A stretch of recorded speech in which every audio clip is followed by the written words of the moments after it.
जी हाँ, नमस्कार दोस्तों, स्वागत है आप सभी का एक बार फिर संकल्प के यूट्यूब चैनल पर। और आज का जो टॉपिक है वो बिल्कुल नया है।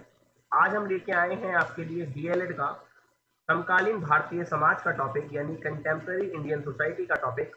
तो उसके कुछ इंपॉर्टेंट क्वेश्चन जो है आज हम इस वीडियो में कवर करेंगे। तो चलिए वीडियो को शुरू करते हैं। तो जैसा कि आप सभी को पता है कि डीएलएड के जो पेपर है फर्स्ट ईयर और सेकेंड ईयर के, वो बहुत जल्द ही आने वाले हैं। तो उसी को लेकर के जो ये सीरीज है हमने शुरू करी है, और लगातार हम आपको ये वीडियोस जो हैं प्रोवाइड करवा रहे हैं। तो अभी तक अगर आप लोगों ने हमारे चैनल को सब्सक्राइब नहीं किया है तो बिल्कुल कीजिए, ताकि आने वाली सभी वीडियो आपको जो है वो लगातार मिलती रहे। और प्लेलिस्ट में अगर आप जाएंगे तो वहाँ पे डीएलएड फर्स्ट ईयर का जो फोल्डर है उसमें बहुत सारी वीडियोस आपको मिल जाएगी देखने को। तो चलिए आइए आज की इस वीडियो को शुरू करते हैं। क्वेश्चन नंबर 1 है, हमारे संविधान की प्रस्तावना में अभिव्यक्त भावनाएं क्या हैं? हमारी संविधान में जो भावनाएं दी गई हैं, अभिव्यक्त बताई गई हैं, वो भावनाएं क्या क्या क्या हैं और क्या बताती हैं? भारतीय संविधान में अभिव्यक्ति के लिए बताने के लिए मौलिक अधिकारों के अंतर्गत स्पष्ट साफ घोषणा की गई है कि धर्म, वंश, जाति, लिंग, जन्मस्थान के आधार पर नागरिकों के साथ भेदभाव नहीं किया जाए। भारत के प्रत्येक नागरिक को अपने गुण व योग्यता के अनुसार काम पाने का अधिकार होगा। राजनीतिक न्याय के लिए सभी लोगों को वोट देने का अधिकार होगा और कानून की दृष्टि से सभी व्यक्ति समान माने जाएंगे। ये हमारी संविधान की प्रस्तावना में, यानी प्रस्तावना मतलब जो भूमिका है संविधान की, उसमें ये सारी बातें साफ तौर पे दी गई हैं, जो कि सभी व्यक्तियों को बिना किसी भेदभाव के प्रदान की गई है। अब बढ़ते हैं आगे क्वेश्चन की तरफ। संवैधानिक व्यवस्था के संदर्भ में शक्ति के पृथक्करण के विचार को समझाइए। पृथक्करण का मतलब होता है दोस्तों बंटवारा करना, विभाजित करना, शक्ति को विभाजित करना, शक्ति को बांटना। शक्ति के पृथक्करण से अभिप्राय है राज्य के सुशासन के लिए राज्य के उत्तरदायित्व कर्तव्य वाली कई शाखाओं में शक्तियों को विभाजित किया जाता है। राज्य में सुशासन आए, राज्य में अच्छा शासन चले। ठीक है। राज्य के जो उत्तरदायित्व मतलब जो कर्तव्य हैं, उसकी शाखाओं में शक्तियों को कई हिस्सों में बांट दिया जाता है तथा उन्हें स्वतंत्र शक्तियां प्रदान की जाती है, ताकि वो शाखाएं, यानी जब राज्य की शक्तियों को बांटा जाता है तो जहां जहां बांटा जाता है वो सभी विभाग, वो सभी शाखाएं जो है खुलकर अपनी शक्तियों का सही रूप से प्रयोग कर सकें। यह विभाजन कार्यपालिका एग्जीक्यूटिव, विधायिका लेजिस्लेटिव और न्यायपालिका जुडिशरी के रूप में किया जाता है।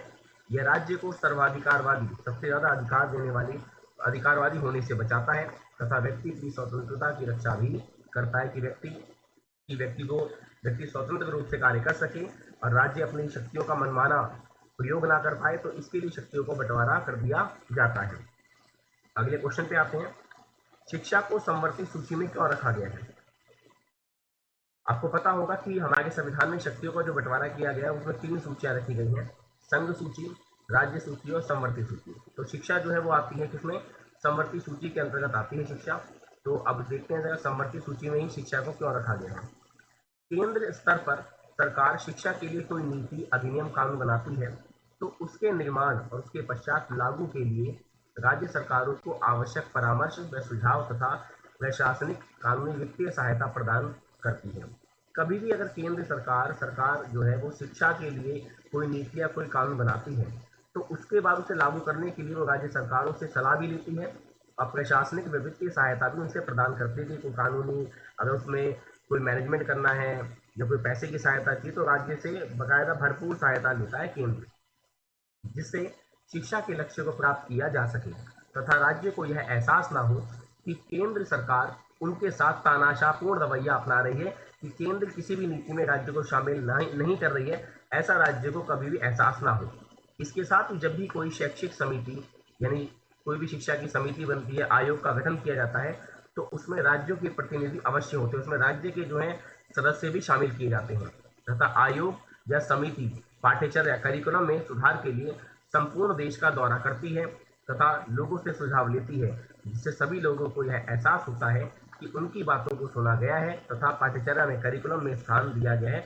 तो करिकुलम सबसे पूछकर जो है तैयार किया जाता है। कभी भी एक तरफा करिकुलम या एक तरफा फैसला नहीं लिया जाता, ताकि कभी भी जो है कि जो केंद्र है वो तानाशाह ना बने। इसलिए जो है शिक्षा को समवर्ती सूची में डाला गया, ताकि राज्य और केंद्र मिलकर उस पर क्या करें, काम कर सकें। ठीक है, तो आगे बढ़ते हैं अगले क्वेश्चन की तरफ। संसदीय प्रक्रिया में अविश्वास प्रस्ताव क्या होता है? विपक्ष को यदि लगता है कि सरकार सदन का विश्वास खो चुकी है, विपक्ष को अगर लगता है कि सरकार जो है, सत्ता पक्ष जो रूलिंग पार्टी है, वो सदन का विश्वास खो चुकी है, तो वह सदन में बहुमत को साबित करने के लिए सरकार के विरुद्ध एक प्रस्ताव लाती है। इसे अविश्वास प्रस्ताव कहते हैं। यदि प्रस्ताव पारित हो जाता है तो सरकार तुरंत गिर जाती है। यदि सभी लोग उस पर अपना अपना मत अपना अपना वोट रखते हैं, अविश्वास प्रस्ताव पे वोट डालते हैं और वहां पे बहुमत आ जाता है उस प्रस्ताव पर, कि ज्यादा लोग वोटिंग कर देते हैं कि हाँ भाई ये प्रस्ताव जो है पास होने लायक हो चुका है, तो तुरंत सरकार को इस्तीफा देना पड़ता है। अगर अविश्वास प्रस्ताव एक बार सदन में पास हो जाता है तो तुरंत सरकार गिर जाती है, क्योंकि सरकार पर से भरोसा उठ जाता है। इसका मतलब आगे बढ़ते हैं। इस संशोधन के अनुसार शिक्षा का अधिकार मौलिक अधिकारों में सम्मिलित शामिल किया गया है। 86वां संशोधन अधिनियम जो कि 2002 में हुआ था, उसके द्वारा अनुच्छेद 45 के स्थान पर एक अनुच्छेद रखा गया। 45 के स्थान पर एक अनुच्छेद रखा गया। यह अनुच्छेद यह उपबंधित करता है, बताता है कि राज्य 6 वर्ष की आयु के सभी बालकों के पूर्व बाल्यकाल से पहले की अवस्था जो है थोड़ी, उसमें देखरेख करें उनकी, वे शिक्षा के लिए उन्हें अवसर प्रदान करने के लिए उपबंध व्यवस्था करेगा पूरी। ये राज्य का कर्तव्य है कि उनकी देखरेख भी करे और शिक्षा के लिए अवसर भी उपलब्ध कराए। अनुच्छेद 45 में संशोधन की आवश्यकता इसलिए पड़ी, उसमें थोड़ा चेंज की आवश्यकता इसलिए पड़ी क्योंकि नए अनुच्छेद 21A द्वारा 6 वर्ष से 14 वर्ष की आयु तक के सभी बच्चों के लिए निःशुल्क फ्री एवं अनिवार्य कंपलसरी शिक्षा एजुकेशन को एक मौलिक अधिकार बना दिया गया है। क्योंकि 14 वर्ष तक के बच्चों को शिक्षा देने का अधिकार संवैधानिक अधिकार है, लेकिन उच्च शिक्षा के मामले में यह अधिकार राज्य की आर्थिक क्षमता पर निर्भर करेगा। क्या राज्य आर्थिक रूप से इतना सक्षम है कि वो उच्च शिक्षा हायर एजुकेशन के लिए बच्चों को आगे बढ़ा सकता है, फ्री एजुकेशन दे सकता है? क्योंकि उसमें बहुत ज़्यादा खर्चा होगा, तो इसलिए राज्य की वो आर्थिक क्षमता पर निर्भर करता है कि वो उच्च हायर एजुकेशन के लिए बच्चों को फ्री एजुकेशन दे या ना दे। लेकिन 6 से 14 वर्ष तक के बच्चों को सबको निःशुल्क फ्री और अनिवार्य शिक्षा मिले, इसकी व्यवस्था राज्य करेगा, जो कि कर भी रहा है। तो बढ़ते हैं आगे। और आपको पता होना चाहिए कि ये हमारा मौलिक कर्तव्य है। हमारा 11वां मौलिक कर्तव्य क्या है कि 6 से 14 वर्ष तक के बच्चों को फ्री एजुकेशन मिले, उनको एजुकेशन दी जाए। ठीक है, तो जो कि 86वां संविधान संशोधन जो था मौलिक कर्तव्य में 2002 में जोड़ा गया था, तो ये हमारा 11वां मौलिक कर्तव्य भी है, ये आपको पता होना चाहिए। आगे बढ़ते हैं अगले क्वेश्चन की तरफ। दूरस्थ शिक्षा से आप क्या समझते हैं? दूरस्थ शिक्षा अनौपचारिक शिक्षा की आधुनिक प्रणाली है। इसमें शिक्षण तथा छात्र का प्रत्यक्ष संबंध नहीं होता है, यानी इसमें डायरेक्ट एजुकेशन नहीं दी जाती है। दूरस्थ शिक्षा का शाब्दिक अर्थ है दूर स्थित शिक्षा, अर्थात दूर रहते हुए शिक्षा प्राप्त करना। दूसरे शब्दों में शिक्षा देने वाले और शिक्षार्थी स्टूडेंट के मध्य दूरी होते हुए भी प्रदान की जाने वाली शिक्षा दूरस्थ शिक्षा कहलाती है। इसे मुक्त शिक्षा, ओपन एजुकेशन भी कहा जाता है। दूरस्थ शिक्षा अप्रत्यक्ष शिक्षण है, ठीक है, इनडायरेक्ट टीचिंग है। इसकी एक व्यवस्था है। आधुनिक प्रौद्योगिकी, नई टेक्नोलॉजी के उपकरणों के माध्यम से संपर्क स्थापित किया जाता है, जैसे व्हाट्सएप, इंटरनेट वगैरह के द्वारा जो है एजुकेशन दी जाती है। और दूरस्थ शिक्षा उन बालकों, युवाओं और प्रौढ़ों के लिए शिक्षा की एक व्यवस्था है। ये बेसिकली उनके लिए जो दूर रहते हैं। ठीक है, और आपको पता होगा जैसे कि जो लोग ओपन एजुकेशन में वो कई लोग 10वीं 12वीं ओपन से करते हैं, या आप ये कह सकते हो कि इग्नू वगैरह है या डीयू भी है, ओपन एजुकेशन वगैरह प्रोवाइड करवाता है। जो बच्चे दूर हैं उनको भी एजुकेशन मिल सके, तो उसके लिए सारी व्यवस्था की जाती है। ठीक है, तो दूरस्थ शिक्षा आप आराम से समझ गए होंगे। बढ़ते हैं आगे क्वेश्चन की तरफ। निर्वाचन क्षेत्र को परिभाषित कीजिए। संविधान के अनुच्छेद 82 के अंतर्गत निर्वाचन क्षेत्र का गठन किया जाता है। प्रत्येक जनगणना के पश्चात संसद में परिसीमन, यानी सीमाएं, परिसीमन जो होता है सीमा तय करना, अधिनियम पारित किया जाता है सीमा तय करने का। कहता है कि प्रत्येक जब भी जनगणना होती है 10 सालों में, तो उसके बाद जो है संसद में हर स्टेट में तो क्षेत्रों का परिसीमन और क्षेत्रों की सीमा तय हो संसदीय क्षेत्र में, तो उसके लिए अधिनियम, एक कानून पास किया जाता है। अधिनियम पारित यानी कानून पास होने के बाद केंद्र सरकार परिसीमन आयोग का गठन करती है। यह परिसीमन आयोग परिसीमन अधिनियम के प्रावधानों के अनुसार संसदीय निर्वाचन क्षेत्र, हर संसदीय क्षेत्र जो होता है एरिया, उसके निर्वाचन चुनाव क्षेत्र की सीमाओं का सीमांकन करता है कि कौन सा एरिया कितनी पॉपुलेशन में कितना एरिया आएगा, ताकि उसी आधार पर वोटिंग होगी नई सिरे से। हर 10 सालों में होता है। निर्वाचन क्षेत्र का वर्तमान परिस्थिति में अधिनियम 2002 के प्रावधानों के अंतर्गत वर्ष 2001 के जनगणना के आंकड़ों के आधार पर किया गया है। वर्ष 2002 के भारत के संविधान में विशेष रूप से संशोधन किया गया कि वर्ष 2026 के उपरांत होने वाले प्रथम जनगणना तक निर्वाचन क्षेत्रों का परिसीमन नहीं किया जाएगा। 26 तक अभी परिसीमन नहीं होगा। इस प्रकार वर्ष 2001 के जनगणना आंकड़ों के आधार पर बनाए गए वर्तमान निर्वाचन क्षेत्र वर्ष 2026 के उपरांत तक होने वाले प्रथम जनगणना तक यथावत बने रहेंगे। मतलब कि अभी जो निर्वाचन क्षेत्र हमारे परिसीमन हो रखे हैं वो 2001 के जनगणना के अनुसार हो रखे हैं और वैसे ही बने रहेंगे कि 2026 में जब पहली जनगणना होगी, 26 के बाद जब होगी स्टार्ट, तो उसके बाद से ये जो है नए सिरे से बनाए जाएंगे, नए सिरे से इनका परिसीमन होना शुरू होगा। ठीक है, आगे बढ़ते हैं। क्या राष्ट्रपति तानाशाह बन सकता है? डिक्टेटर। तानाशाह आपका मतलब आप जानते हैं, डिक्टेटर जो अपनी मनमानी करता है, अपने फैसले लागू करता है। भारतीय राष्ट्रपति प्रशासन का वास्तविक प्रधान नहीं होता है, क्योंकि वास्तविक प्रधान होता है प्रधानमंत्री। हमारे देश में संसदीय व्यवस्था है और लोकतंत्र है, जहां पर शक्तियां राष्ट्रपति के पास ना होकर के प्रधानमंत्री के पास है, तो राष्ट्रपति कभी तानाशाह नहीं बन सकता है। फिर भी शासन के सभी कार्य उसी के नाम से होते हैं। भारत के संविधान में औपचारिक रूप से संघ की यानी केंद्र की कार्यपालिका की शक्ति राष्ट्रपति को दी गई है, लेकिन वास्तव में प्रधानमंत्री के नेतृत्व में बनी मंत्रिपरिषद के माध्यम से राष्ट्रपति उन शक्तियों का प्रयोग करता है। कि राष्ट्रपति जो भी शक्तियों का प्रयोग करता है वो प्रधानमंत्री और मंत्रिपरिषद के साथ मिलकर करता है। इस प्रकार राष्ट्रपति जो है वो नाम मात्र का शासक होता है और वह तानाशाह नहीं बन सकता है। साझा गठबंधन सरकार से आप क्या समझते हैं? गठबंधन अथवा साझा सरकार संसदीय प्रणाली का एक लक्षण है। संसदीय प्रणाली में उस राजनीतिक दल को सरकार बनाने का निमंत्रण दिया जाता है जिसे विधायिका में बहुमत प्राप्त होता है। जब ऐसी प्रणाली में किसी भी राजनीतिक दल को उस पर सही बहुमत नहीं मिलता, तब कुछ दल मिलकर सरकार का निर्माण करते हैं। ऐसी सरकार को साझा सरकार अथवा गठबंधन सरकार कहा जाता है। आपको भली भांति ये बात पता होगी कि गठबंधन का मतलब ये होता है कि मिली जुली सरकार। जैसे मान लो कभी चुनाव में किसी भी एक पार्टी को पूर्ण बहुमत नहीं मिलता, पूरी सीटें नहीं मिलती या मेजोरिटी वो नहीं दिखा पाते, तो 2 4 5 पार्टियां आपस में मिलके अपनी अपनी सीटों को का टोटल करके अपनी मेजोरिटी गठबंधन दिखा देती है। तो ऐसी बनी हुई सरकार को गठबंधन सरकार कहते हैं। जैसे कि आपको पता होगा कि दिल्ली में जब पहली बार आम आदमी पार्टी लड़ी थी, तो उस समय आम आदमी पार्टी को बहुमत नहीं मिला था, तो उसने कांग्रेस से हाथ मिला दिया था। कांग्रेस और फिर आम आदमी पार्टी ने मिलकर के अपनी सीटों का बहुमत दिखाया और उन्होंने जो सरकार बनाई उसे गठबंधन सरकार कहा गया। लेकिन कुछ समय बाद ही वो सरकार गिर गई थी। तो ऐसा कभी भी जब 2 या 2 से अधिक दल मिलकर आपस में मिलजुल के सरकार बनाते हैं तो उसको गठबंधन सरकार कहा जाता है। ठीक है, आगे बढ़ते हैं। महान्यायवादी का प्रमुख कार्य क्या है? भारत का महान्यायवादी की नियुक्ति भारत के राष्ट्रपति द्वारा की जाती है। जो व्यक्ति उच्चतम न्यायालय सुप्रीम कोर्ट का न्यायाधीश बनने की योग्यता रखता है, ऐसे किसी भी व्यक्ति को राष्ट्रपति महान्यायवादी नियुक्त कर सकता है।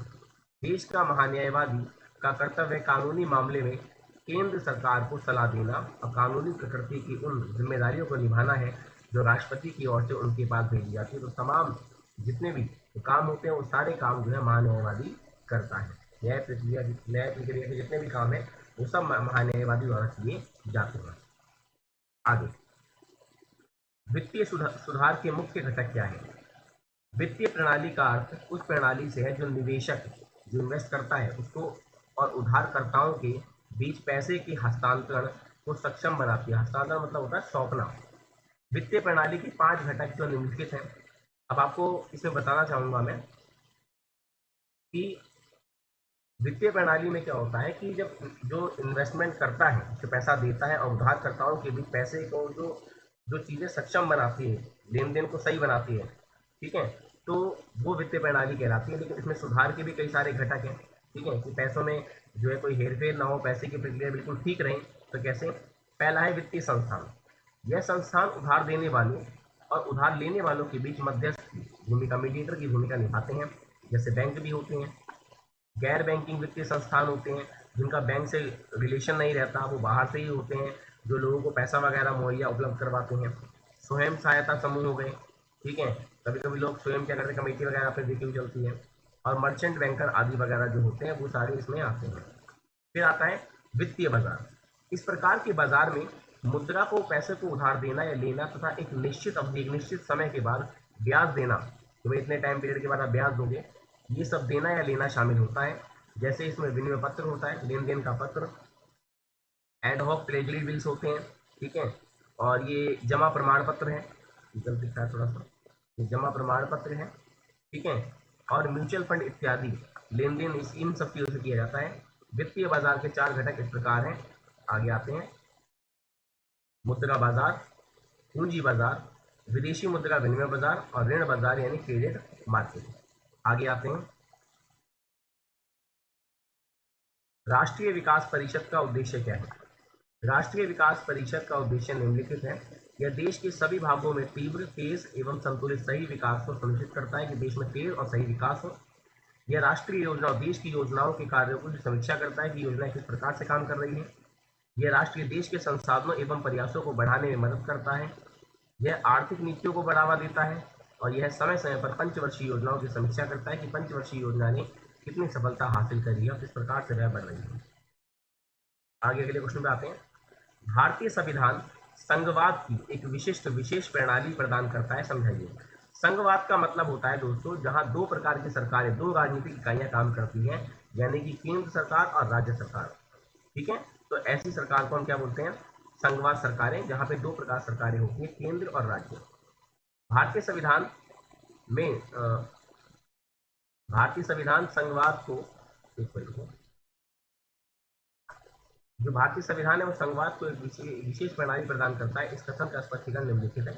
कैसे, एक बार देख लीजिए, ये टाइपिंग थोड़ी सी मिस्टेक हो रखी है। भारतीय संविधान के संघवाद लक्षण, ये संघात्मक है वैसे, कि संघात्मक लक्षण क्या है, तो ये एक बार देख लीजिए, बता देता हूँ मैं आपको। भारतीय संविधान के संघात्मक लक्षण। भारतीय संविधान मूल्य तथा संघात्मक है। संघात्मक प्रणाली निम्नलिखित लक्षण है इसके। संघात्मक प्रणाली में दोहरी शासन प्रणाली होती है, एक राष्ट्रीय केंद्र और दूसरी राज्य स्तर की। तो बताया ना कि इसमें दो प्रकार की सरकारें होती हैं संघात्मक शासन में, एक तो केंद्र और दूसरी होती है राज्य। केंद्र तथा राज्यों के बीच शक्तियों का विभाजन संघ सरकार की मुख्य विशेषता है। हमेशा संघात्मक सरकारों में, संघ सरकार में क्या होता है, शक्तियों को बांट दिया जाता है केंद्र और राज्य के बीच, ठीक है। इसलिए भारतीय संविधान में 3 सूचियां अंकित है। पहली संघ सूची। संघ सूची में वह विषय आते हैं जिस पर केवल संघ यानी कि केवल केंद्र सरकार ही कानून बनाती है। विदेशी मामले, बैंकिंग, रेल और रक्षा, ये सारे मामले इसी में आते हैं। राज्य सूची में वो विषय आते हैं जिस पर कानून केवल राज्य बनाता है। पुलिस, सिंचाई, कृषि वगैरह ये सब इसमें आते हैं। और ठीक है, और समवर्ती सूची में शिक्षा मैंने आपको बता ही दिया है। और समवर्ती सूची पर जो कानून है वो केंद्र और राज्य दोनों मिलकर बनाते हैं। भारतीय संविधान देश का सर्वोच्च, सबसे बड़ा कानून माना गया है। कोई भी सरकारी अधिकारी अथवा देश का शासक संविधान के विरुद्ध कोई कार्य नहीं कर सकता है। संघीय सरकार में, संघात्मक सरकारों में विधान पालिका जो विधायिका है वो द्विसदनीय होना आवश्यक है। यानी जहाँ पे संघीय सरकार होगी वहाँ पे जो विधायिका है, संसद जो है, द्विसदनीय होगी। प्राय निम्न सदन जनता का यानी कि लोकसभा और उच्च सदन संघ के राज्यों का प्रतिनिधित्व करता है, यानी कि जो उच्च सदन है राज्यसभा वो राज्यों के लिए काम करेगा। संघात्मक प्रणाली में न्यायालयों को, कोर्ट को संविधान की पुनः व्यवस्था करने की अंतिम शक्ति प्राप्त है। अगर कोई भी विवाद होगा तो न्यायपालिका उसको ठीक करेगी, जिससे संघ तथा राज्य सरकारों द्वारा संवैधानिक प्रावधानों का उल्लंघन न कर सके। भारत में सर्वोच्च न्यायालय की शक्तियों के वितरण और संवैधानिक प्रावधानों को सुरक्षित रखने का अधिकार प्राप्त है। कि संविधान की सुरक्षा वगैरह जो है, शक्तियों का बंटवारा सब सर्वोच्च न्यायालय द्वारा किया जाता है और शक्तियों का विभाजन भी किया गया है। कठोर संविधान होता है। कठोर संविधान वह है जिसमें संशोधन करने की एक विशेष विधि निश्चित की गई हो।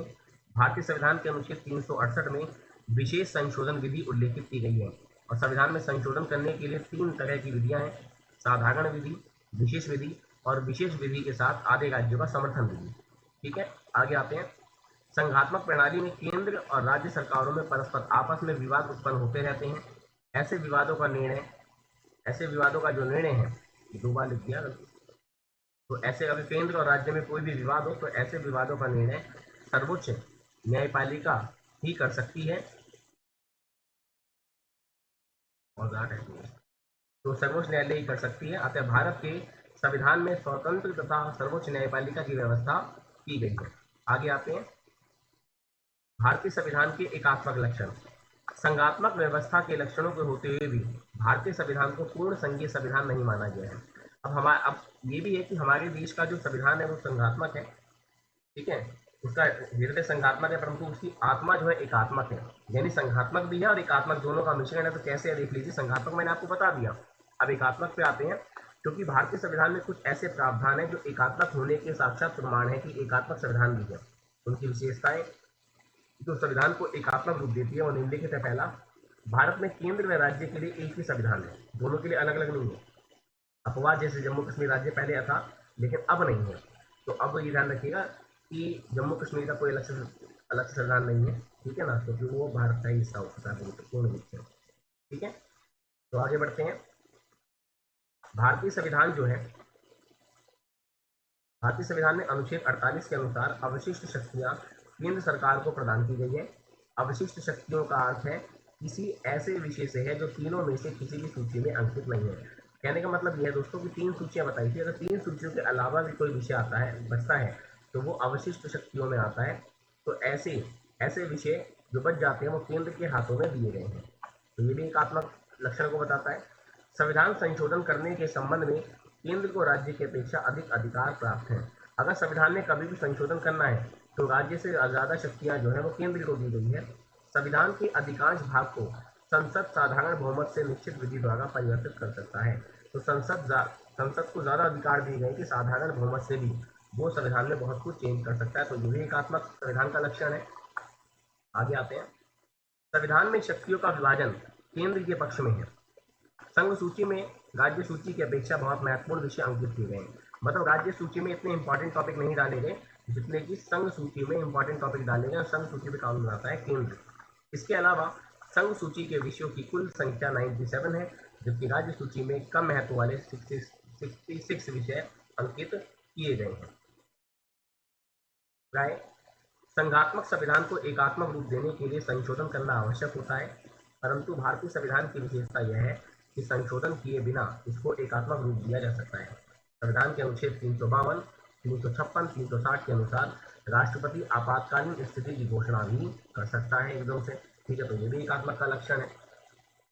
आगे, संघीय प्रणाली में दूसरा सदन प्राय समानता के आधार पर राज्यों का प्रतिनिधित्व करता है, किंतु भारत की राज्यसभा में राज्यों का जो है प्रतिनिधि जनसंख्या के आधार पर दिया गया है।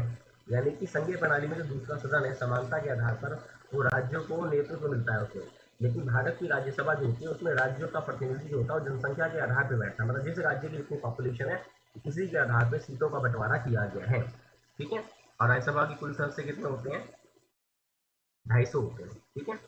आगे बढ़ते हैं। अच्छा, आपसे एक क्वेश्चन भी है, अगर आपको पता है तो कमेंट सेक्शन में जरूर बताइएगा कि राज्यसभा का सदस्य बनने के लिए कितनी आयु निश्चित की गई है और उनका कार्यकाल कितने वर्ष का है। तो ये आप जरूर बताइएगा मुझे कमेंट सेक्शन में कमेंट करके, अगर यदि आपको ये क्वेश्चन पता है तो। आगे आते हैं। भारतीय संविधान में दोहरी नागरिकता की प्रथा नहीं है। सभी व्यक्ति भारत के ही नागरिक है तथा सभी को समानता के आधार पर संविधान की ओर से अधिकार प्राप्त है। अतः भारत में एकल नागरिकता का चलन है। तो यही एकात्मक लक्षण है, क्योंकि जैसे अमेरिका वगैरह में क्या होता है कि वहाँ पे दोहरी नागरिकता का चलन है और संघात्मक है वहाँ पर। तो वहाँ पे क्या होता है कि वहाँ का नागरिक जो है देश का भी नागरिक है अमेरिका का, और जैसे बेसिकली वो जिस सिटी में रहता है उस सिटी का भी आईडी उसके पास है, तो वो सिटी का भी नागरिक है। तो वहाँ पे नागरिकता कौन सी होगी? दोहरी। लेकिन भारत में ऐसा कोई प्रावधान नहीं है, हमारे पास केवल एक ही नागरिकता है, ठीक है। और अगला, भारत में प्रत्येक न्यायालय सर्वोच्च न्यायालय के अधीन कार्य करता है। जितने भी सारी अदालतें हैं वो सब सर्वोच्च न्यायालय सुप्रीम कोर्ट के अधिकार में कार्य करते हैं।